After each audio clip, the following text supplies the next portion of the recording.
कांतारा मेरे लिए एक बहुत ही रेयर सिनेमा एक्सपीरियंस था। जब से मैंने फिल्म देखी है तब से मैं इससे डिटैच ही नहीं हो पाया हूँ एंड आई थिंक बहुत लोगों का यही एक्सपीरियंस रहा होगा। Kantara is directed and written by Rishabh Shetty and he is also the lead actor in the film. तीनों ही डिपार्टमेंट्स में ही has done really well to give audience a unique cinematic experience. My name is Vishal. You might have heard me on the YouTube channel Social, and this is my collaboration with Film Companion, where I bring you cinematic video essays. इस video ऐसे में I'm gonna tell you my deep understanding of Kantara और ये film audience को क्या दिखाने की कोशिश करती है।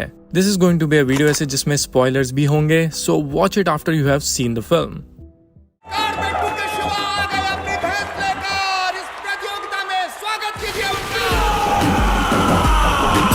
सबसे पहले बात करते हैं फिल्म में दिखाए गए लॉर्ड शिवाजी के रेफरेंसेस की।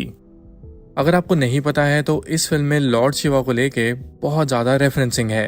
लॉर्ड शिवा के दो मेन एट्रीब्यूट्स हैं कि वो डिस्ट्रॉयर भी हैं और प्रोटेक्टर भी हैं।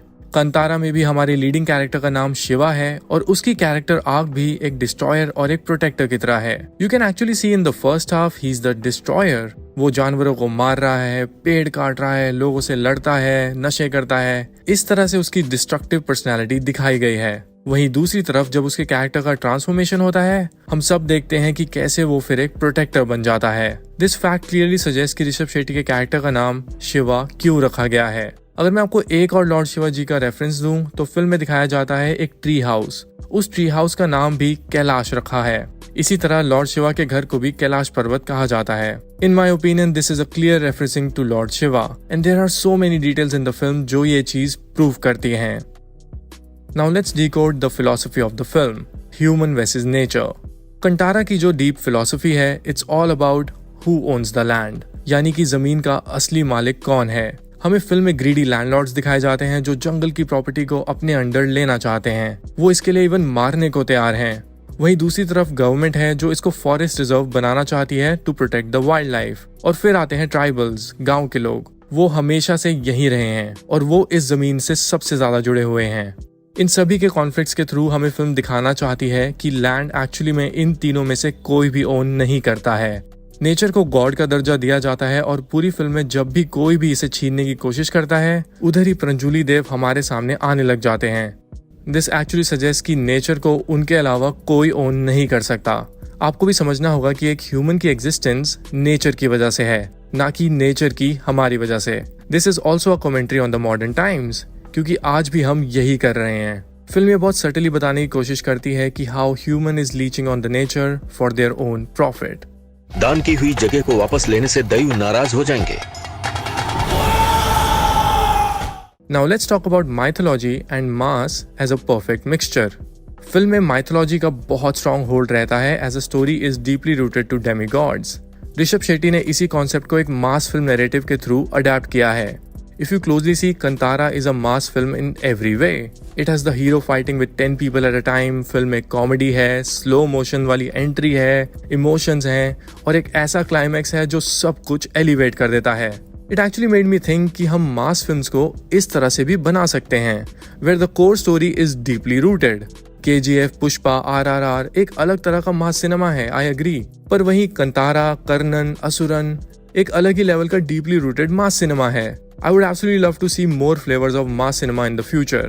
And I really hope कि हिंदी सिनेमा भी अपनी गेम अपलिफ्ट करे मास फिल्म्स को बनाने में।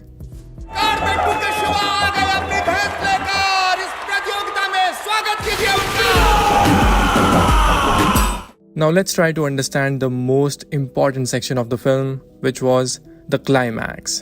जिन्होंने भी फिल्म देख ली है, आप सब जानते होंगे कि इसका क्लाइमैक्स कितना अमेजिंग है। It literally gave me goosebumps. और जिस तरह से ऋषभ शेट्टी ने उन 15 मिनट्स में एक्टिंग की है, totally mind blowing. But in सभी के पीछे एक बहुत ही डीपली लेयर्ड मीनिंग है। आप सबको याद होगा कि फिल्म के स्टार्टिंग में बहुत साल पुराना एरा दिखाया जाता है, जहां हम देखते हैं कि कैसे एक राजा पंजुर्ली देव से एक समझौता करता है। वो वहां के ट्राइबल्स को अपनी जमीन डोनेट करता है और बदले में उसे देव पीस ऑफ माइंड देते हैं। उस राजा को इसके साथ वॉर्न भी किया जाता है कि अगर उसने कभी भी ये जगह लोगों से छीनने की कोशिश की तो देव तो शायद उसे माफ कर दें, पर उनका प्रोटेक्टर गुलिगा उन्हें कभी नहीं छोड़ेगा। मतलब जब भी इस जगह को कोई भी छीनने आएगा तो उसके साथ गुलिगा बदला लेगा। यही दिखाया गया है फिल्म के क्लाइमैक्स में भी, जब लैंडलॉर्ड का कैरेक्टर गांव वालों और शिवा को मारने आया होता है। शिवा पूरी तरह से हार चुका होता है, गिर चुका होता है और ऑलमोस्ट मर चुका होता है।